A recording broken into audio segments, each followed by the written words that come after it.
For years, the public story has stayed neatly packaged. Donald Trump may have known Jeffrey Epstein. That much was quietly absorbed into the background noise of scandals. But Melania Trump was always framed differently. The outsider, the model who happened to be there, the woman caught in someone else's shadow. That narrative is now being ripped apart in court. New legal filings are making a far more disturbing claim that Melania Trump was not a passive bystander in Epstein's world, but an active presence within the same social ecosystem that preyed on young women.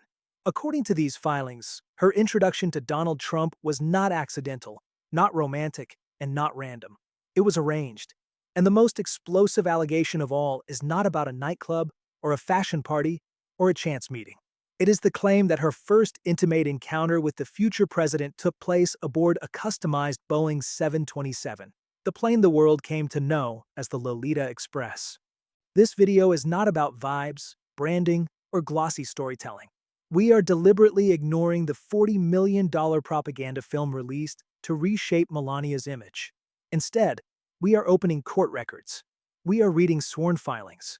And we are examining why a lawsuit that was supposed to silence one journalist has instead ignited a legal firestorm that now threatens to expose decades of buried history. To understand why this case has become so vicious, we have to step back and look at what is happening in the country right now.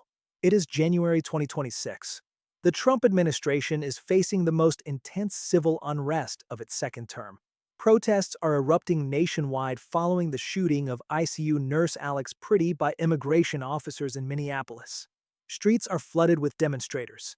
National Guard units are deploying. Trust in institutions is collapsing in real time. And in the middle of that chaos, a decision is made that feels almost surreal. A $40 million documentary, widely viewed as a glossy, image repair project, is rushed into release. Directed by Brett Ratner, a filmmaker who exited Hollywood years ago under the weight of his own misconduct allegations, the movie is framed as Melania Trump's triumphant reintroduction to the public. Grace, patriotism, reinvention. But the data tells a different story.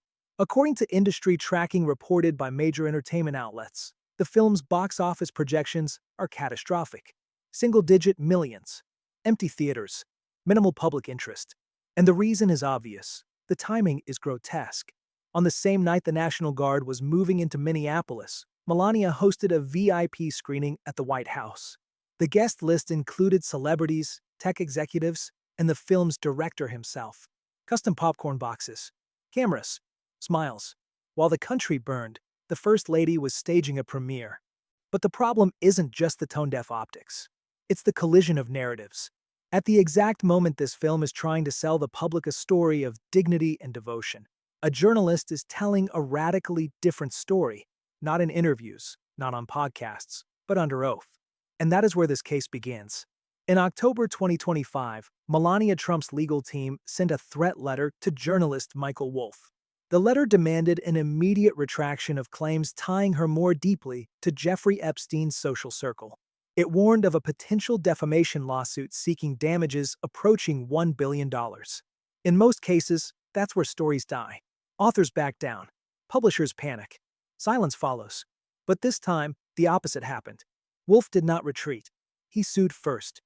Invoking New York's anti-SLAPP statutes, he filed a declaratory judgment action, essentially challenging Melania Trump to prove in court that his reporting was false. It was a legal dare, and it forced the conflict out of the shadows and into the public record. Then, in a January filing, Wolff's legal team escalated everything. They laid out, in detail, exactly what they claim Melania Trump is trying to suppress. Not rumors, not anonymous tips, specific allegations tied to names, dates, and sworn testimony. At the center of it all is the Epstein connection. The official story has been repeated for decades. Melania met Donald Trump in 1998 at a Fashion Week party at the Kit Kat Club. She was introduced by a modeling agent. It was chance. It was chemistry.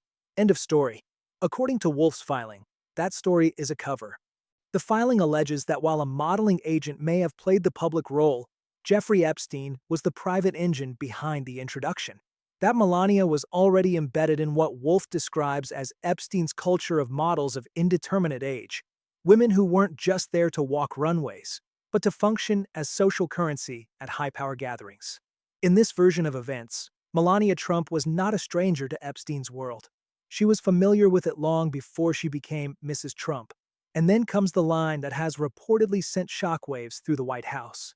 According to the filing, Wolf recounts a taped interview with Jeffrey Epstein from years earlier, tapes he claims to possess. In those recordings, Epstein allegedly boasts that he personally introduced Donald Trump and Melania, and that their first sexual encounter did not take place on land at all. It took place on his plane. If that claim is true, it doesn't just change a timeline. It rewrites an entire origin story. It reframes Melania Trump not as a distant figure who wandered into power, but as someone whose relationship with the presidency was forged inside one of the most infamous trafficking operations of the modern era. And that is where the case becomes truly dangerous. Because once that possibility enters the record, everything about Melania's public persona, her silence, her detachment, her carefully controlled image, takes on a different meaning. Is it elegance? Or is it survival? Melania's legal response has been aggressive and absolute. Her attorneys deny every allegation, calling them false, defamatory, and deliberately misleading. They point out that her name does not appear on Epstein's flight logs in the same way victims' names do. But Wolf's filing offers a chilling rebuttal. You don't log inventory. And that argument opens the door to a far deeper line of questioning. One that does not end with a plane, but with visas, money, parties, and what was seen and what was ignored. And that is where this case is heading next. And once that door is open, the questions stop being symbolic and start becoming procedural. Because this case is no longer about speculation. It's about discovery. Wolf's legal strategy hinges on a simple but ruthless reality of American defamation law. Truth doesn't have to be perfect. It just has to be plausible and supported. If he can show that his reporting was based on credible sources, documented patterns, or sworn testimony, then Melania Trump doesn't just lose the lawsuit. She loses control. That is why the next phase of this battle terrifies her legal team. Depositions. Wolf's attorneys have made it clear what they intend to ask under oath. Not philosophical questions, not media spin, direct, narrow, factual inquiries that cannot be answered with slogans or silence. Did you ever attend gatherings at Jeffrey Epstein's properties?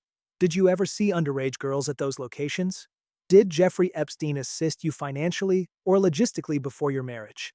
Did he help facilitate your immigration status? And that last question leads directly into one of the most uncomfortable mysteries surrounding Melania Trump's past: the visa. For years, immigration experts have raised eyebrows over how Melania Trump obtained an EB-1 visa, a category reserved for individuals of extraordinary ability. Nobel laureates, Olympic medalists, renowned scientists, globally recognized artists. Melania was a catalog model with a modest resume. Wolf's filing doesn't accuse her of fraud outright. Instead, it asks a sharper question: who had the influence in the late 1990s to quietly smooth that process? Who was known for helping models resolve immigration issues in exchange for proximity and loyalty? And who had deep, documented connections to powerful politicians, financiers, and law firms? The filing suggests that Epstein fits that profile disturbingly well. This isn't presented as a smoking gun. It's presented as a pattern. The same pattern that appears again and again when Epstein's name surfaces: access, leverage, silence. And then there is the photograph, taken at Mar-a-Lago in 2000.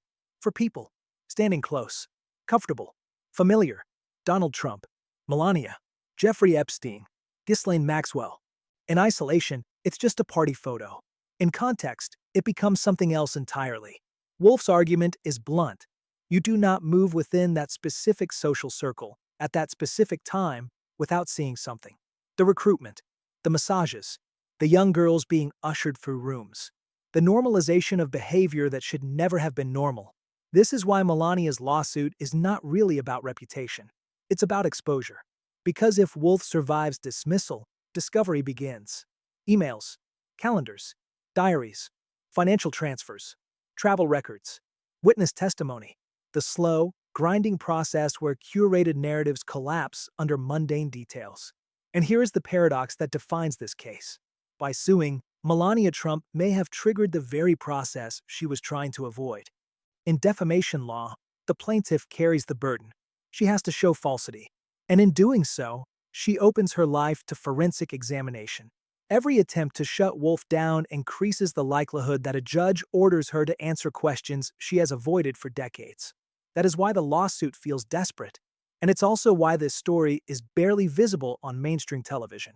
Because 2026 is not 2016. Press credentials have been revoked, networks sidelined, access restricted. A parallel media ecosystem now exists, one that filters narratives before they reach mass audiences. In that environment, a $40 million documentary isn't entertainment. It's insulation. Art is alibi. Flood the public with images of elegance, and hope no one reads the PDFs quietly accumulating on a New York court docket. But Wolf is not playing the PR game. He is playing the clock. In a filing submitted just days ago, his legal team referenced transcripts from recorded interviews he claims to possess.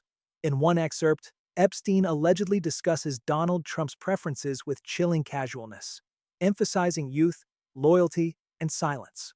He didn't want questions, Epstein is alleged to say, and neither did she. That phrase matters, because it reframes Melania Trump's defining characteristic, her silence, not as mystery, but as currency, something exchanged, something learned, something enforced. And if that silence was purchased with access, protection, or escape, then the story we've been sold for 25 years begins to collapse. At that point, Melania Trump is no longer just a political spouse or a distant public figure. She becomes something far more uncomfortable, a witness. And witnesses who stay silent for decades are eventually asked the same question, not by journalists, but by lawyers. What did you see? And this is where everything converges. Because this case cannot be separated from the moment the country is living through right now. While lawyers argue over discovery deadlines and sealed exhibits, the United States is watching something far more visceral unfold in the streets. Alex Pretty is dead, an ICU nurse, shot during an immigration operation, her body captured on phones as snow soaked into the pavement around her.